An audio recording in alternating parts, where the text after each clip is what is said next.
कल रात 10:30 बजे मैं काम कर रही थी। काम खत्म नहीं हुआ था। 10:30 पे काम कंटिन्यू हो रहा था। I was working at 10:30 PM last night. Past continuous basically denote करता है कि पास्ट में, भूतकाल में एक एक्शन एक पर्टिकुलर टाइम पर हो रहा था, खत्म नहीं हुआ था, पर वो उस वक्त कंटिन्यू हो रहा था। What were you doing at 4 o'clock yesterday? तुम कल 4 बजे क्या कर रहे थे? तुमने कौन से एक्शन खत्म कर लिए थे वो नहीं, बट 4 बजे तुम्हारा कौन सा एक्शन चल रहा था। अगर मैं उस टाइम पे क्रिकेट खेल रही थी, I'll say I was playing cricket. मैं उस वक्त क्रिकेट खेल रही थी। यहाँ पे ये बोलना जरूरी नहीं है कि मैं 4 बजे क्रिकेट खेल रही थी, टाइम स्पेसिफाई करने की जरूरत नहीं है, बट आई नो कि मैं उस टाइम के बारे में मेंशन कर रही हूँ और उस वक्त वो एक्शन हो रहा था, खत्म नहीं हुआ था। सो आई से I was playing cricket. I was playing cricket और आई प्लेड क्रिकेट में क्या डिफरेंस है? आई वॉज प्लेइंग क्रिकेट मतलब मैं उस पर्टिकुलर टाइम पर क्रिकेट खेल रही थी। आई प्लेड क्रिकेट का मतलब मैंने कल क्रिकेट खेला था। एक्शन खत्म हो चुका है, मैं कोई रेफरेंस नहीं दे रही कि किस पर्टिकुलर टाइम पे मैं खेल रही थी, बट मैंने खेला था, एक्शन फिनिश। बट अगर मैं कह रही हूँ मैं कल 4 बजे क्रिकेट खेली थी, इसका मतलब 4 बजे वो एक्शन कंटिन्यू हो रहा था, फिनिश नहीं हुआ था। 4 बजे मैं क्रिकेट खेल रही थी। It was an ongoing unfinished action in the past. So जब भी हम इस तरीके की किसी पास्ट की ऑनगोइंग एक्टिविटी की बात करते हैं तो हम उसमें लगाते हैं was, were, verb plus ing. कई बार हम पास्ट कंटिन्यूअस टेंस को सिंपल पास्ट के साथ भी लगाते हैं। जब हम पास्ट के किसी एक इवेंट की बात कर रहे हैं कि ये हो रहा था और उसी दौरान ये भी हो गया, एक अनफिनिश्ड कंटिन्यूइंग एक्शन के बीच में अगर कोई छोटा सा इवेंट कंप्लीट फिनिश हो जाता है, तब हम सिंपल पास्ट और पास्ट कंटिन्यूअस का कॉम्बिनेशन यूज करते हैं।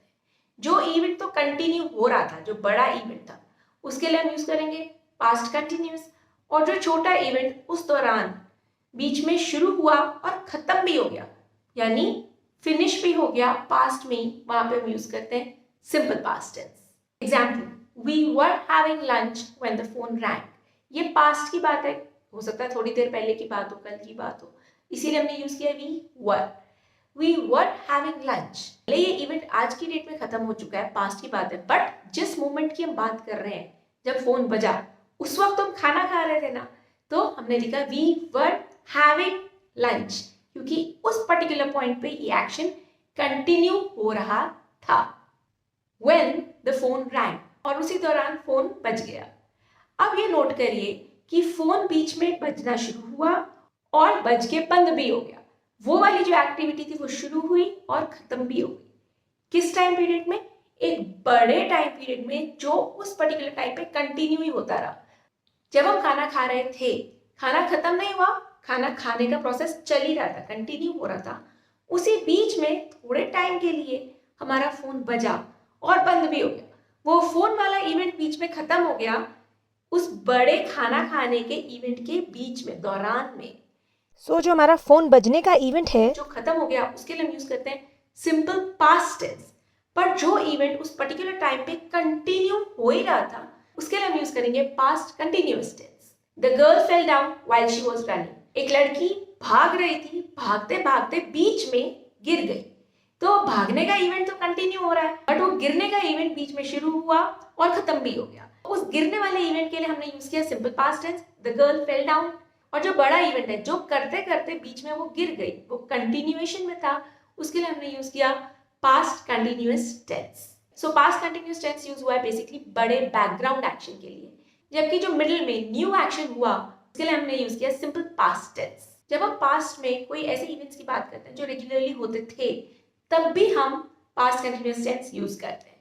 Example, she was always crying, यानी मैं कह रही हूँ वो हर वक्त रोती रहती थी। अगर वो होता वो हर वक्त रोती रहती है, तब मैं कहती she is always crying. But मैं कह रही हूँ वो हर वक्त रोती रहती थी, मैं ट्रिप में गई थी और वो हर वक्त रोती रहती थी। जब वो हर वक्त ऑलवेज लगाए और पास्ट की बात हो रही है, देन आल्सो आई से शी वॉज ऑलवेज क्राइंग, वो हर वक्त रोती रहती थी। अब आते हैं पास्ट कंटिन्यूअस सेंटेंस के स्ट्रक्चर पर।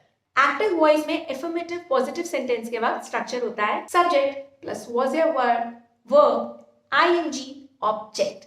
Example, I was playing cricket. अगर सेंटेंस नेगेटिव होता है तो स्ट्रक्चर हो जाता है subject was were, not verb ing object. I was not playing cricket. अगर पैसिव वॉइस में पॉजिटिव सेंटेंस होता है तो स्ट्रक्चर हो जाता है subject was were being plus past participle by object.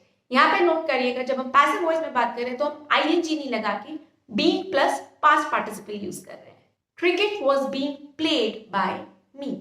और अगर सेंटेंस नेगेटिव होता subject was were not being past participle by object. Cricket was not being played by them.